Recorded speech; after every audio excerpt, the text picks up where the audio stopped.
Hello नमस्कार दोस्तों, स्वागत है आपका हमारे स्टडी प्लेटफॉर्म में। आइए आज हम यहाँ पर जो है यूपी टेट सीटेट एवं अन्य टीईटी परीक्षाओं में जो निदानात्मक और उपचारात्मक शिक्षण से प्रश्न पूछे गए हैं उसको देखते हैं।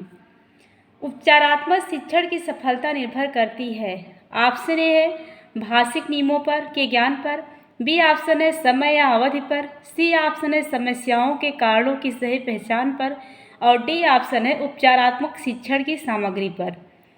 उपचारात्मक शिक्षण की सफलता निर्भर करती है। यहाँ पे सी ऑप्शन से हो जाएगा समस्याओं के कारणों की सही पहचान पर। अगला क्वेश्चन हमारा है भाषा कौशलों के संदर्भ में कौन सा कथन उचित है। विद्यालय में केवल पढ़ना लिखना कौशलों पर ही बल देना चाहिए। और दूसरा ऑप्शन है बच्चे केवल सुनना बोलना पढ़ना लिखना कौशल क्रम से ही सीखते हैं। भाषा के चारों कौशल परस्पर अंतर संबंधित हैं। भाषा कौशलों के विकास में अभ्यास की अपेक्षा भाषिक नियमों का ज्ञान जरूरी है। यहाँ पे जो है क्वेश्चन पूछा है कि भाषा कौशलों के संदर्भ में कौन सा कथन उचित है, तो यहाँ पे जो है तीसरा ऑप्शन आपका सही हो जाएगा, भाषा के चारों कौशल परस्पर अंतर संबंधित हैं। अगला क्वेश्चन है पढ़ना कौशल में सबसे ज़्यादा महत्वपूर्ण है शब्दों वाक्यों को शुद्ध रूप से उच्चारित करना, केवल अक्षर पहचान, तेज गति से पढ़ना, संदर्भ अनुसार अर्थ ग्रहण करना। यहाँ पे ऑप्शन डी सही हो जाएगा, संदर्भ अनुसार अर्थ ग्रहण करना। अगला क्वेश्चन है सुलेखा ने पाठ को पढ़ते हुए जीवन को जिंदगी बढ़ा। यह इस ओर संकेत करता है कि उसे अक्षरों की पहचान में भ्रम हो जाता है। उसे केवल पठन अभ्यास की बहुत आवश्यकता है। सुलेखा ध्यान से नहीं पढ़ी, वह अक्षर पहचान की बजाय अर्थ को समझते हुए पढ़ रही है। यहाँ पे ऑप्शन डी सही हो जाएगा, वह अक्षर पहचान के बजाय अर्थ को समझते हुए पढ़ रही है। अगला क्वेश्चन है किसी भाषा कक्षा में कहानी कथन की आवश्यकता के संदर्भ में कौन सा तर्क उचित सही नहीं है।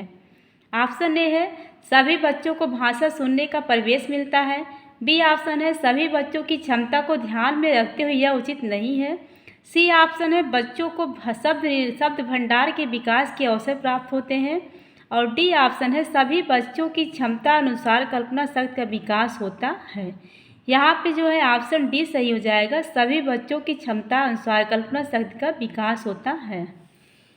अगला क्वेश्चन है स्वलीन विकार आर्टिस्टिक डिसऑर्डर में बच्चा अपने हाथ पैर हिलाने में कठिनाई का अनुभव करता है, सामाजिक अंतःक्रिया और संप्रेषण में कठिनाई का अनुभव करता है, अक्सर खाने से मना कर देता है, अपने ही कार्यों में लीन रहता है। यहाँ पे जो है बी ऑप्शन सही हो जाएगा, सामाजिक अंतःक्रिया और संप्रेषण में कठिनाई का अनुभव करता है।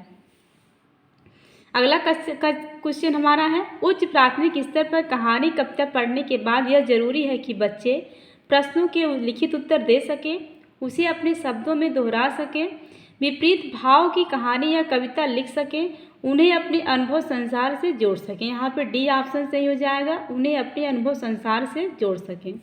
अगला क्वेश्चन है रश्मि अपनी कक्षा को बाहर मैदान में ले जाती है और पर्यावरण पर आधारित कविता पाठ का कार्य करती है। रश्मि का उद्देश्य है बच्चों को रोज़मर्रा के जीवन की चर्चा से कुछ अलग माहौल देना, बच्चों को मैदान में घूमने का अवसर देना, मैदान के प्राकृतिक वातावरण के साथ संबंध जोड़ते हुए कविता को समझाने का अवसर देना, अपने शिक्षक प्रशिक्षण में सीखी बातों का निर्वाह करना। तो यहाँ पे ऑप्शन सी से हो जाएगा, मैदान के प्राकृतिक वातावरण के साथ संबंध जोड़ते हुए कविता को समझने का अवसर देना। अगला क्वेश्चन है विद्यालय में एक से अधिक भाषाओं का शिक्षण जटिल समस्याएं उत्पन्न करता है, अनेक भाषाओं के शिक्षकों के रोजगार को बढ़ावा देता है, बहुभाषिकता और राष्ट्रीय सद्भाव का प्रसार करता है, व्यवहारिक नहीं है। विद्यालय में एक से अधिक भाषाओं का शिक्षण, तो यहाँ पे सी ऑप्शन सही हो जाएगा, बहुभाषिकता और राष्ट्रीय सद्भाव का प्रचार करता है। अगला क्वेश्चन हमारा है भाषा में रचनात्मक आकलन का सर्वाधिक बेहतर उदाहरण है बच्चे को अपने खट्टे मीठे अनुभव लिखने के लिए कहना, बी ऑप्शन है श्रुतलेख, सी ऑप्शन है प्रश्नों के उत्तर लिखवाना और डी ऑप्शन है इकाई परीक्षण कर लेना। यहाँ पे ऑप्शन ए सही हो जाएगा, बच्चों को अपने खट्टे मीठे अनुभव लिखने के लिए कहना। अगला क्वेश्चन है, विशेष आवश्यकता वाले बच्चों की भाषा का आकलन करते समय उन्हें प्रश्न संख्या में विशेष छूट मिलनी चाहिए, उन्हें अधिक अंक देने के प्रयास करना चाहिए, उनकी क्षमता और सीमाओं का ध्यान रखना चाहिए, उनके प्रति दया का भाव रखना चाहिए। यहाँ पे सी ऑप्शन सही हो जाएगा, उनकी क्षमता और सीमाओं का ध्यान रखना चाहिए। एक बहुभाषिक कक्षा में आप किसे सबसे कम महत्व देंगे? ऑप्शन ए है विभिन्न प्रकार का बाल साहित्य, कक्षा में विभिन्न प्रकार की सामग्री, कक्षा के बहुभाषिक और सांस्कृतिक संदर्भों के प्रति संवेदनशीलता, बच्चों को सिखाना कि दो भाषाओं के मध्य विद्यमान समानता व अंतर का विश्लेषण कैसे किया जाता है। यहाँ पूछा है कि सबसे कम आप महत्व देंगे, तो यहाँ पे ऑप्शन डी सही हो जाएगा। बच्चों को सिखाना कि दो भाषाओं के मध्य विद्यमान समानता व अंतर का विश्लेषण कैसे किया जाता है। अगला क्वेश्चन है, भाषा अर्जन और भाषा अध्ययन के संदर्भ में कौन सा कथन सही नहीं है?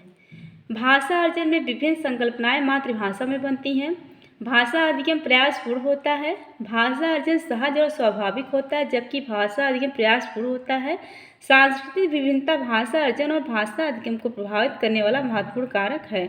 यहाँ पे भी सही हो जाएगा। कौन सा सही नहीं पूछा है, तो भाषा अध्ययन सहज और स्वाभाविक होता है जबकि भाषा अध्ययन प्रयासपूर्ण होता है। माधुरी पढ़ते समय कभी कभी वाक्यों शब्दों की पुनरावृत्ति करती है, इसका यह भाषाई व्यवहार दर्शाता है कि वह समझ के साथ पढ़ने की कोशिश कर रही है, वह अटक अटक कर ही पढ़ सकती है, उसे पढ़ना बिल्कुल नहीं आता, वह पढ़ने में ज़्यादा समय लेती है। यहाँ पे प्रश्न ऑप्शन ए सही हो जाएगा, वह समय के साथ पढ़ने की कोशिश कर रही है। उसने पढ़ा, उसने खाया और उसने चीखा जैसे भाषा प्रयोग दर्शाते हैं नियम का उल्लंघन, संदर्भ की समझ न होना, नियम कंठस्थ न होना, नियमों का अति सामान्यीकरण। यहाँ पे ऑप्शन सी सही हो जाएगा, नियम कंठस्थ न होना। थैंक यू दोस्तों, हमारे चैनल को लाइक और सब्सक्राइब कीजिए। मिलते हैं हम अपने अगले सेशन में।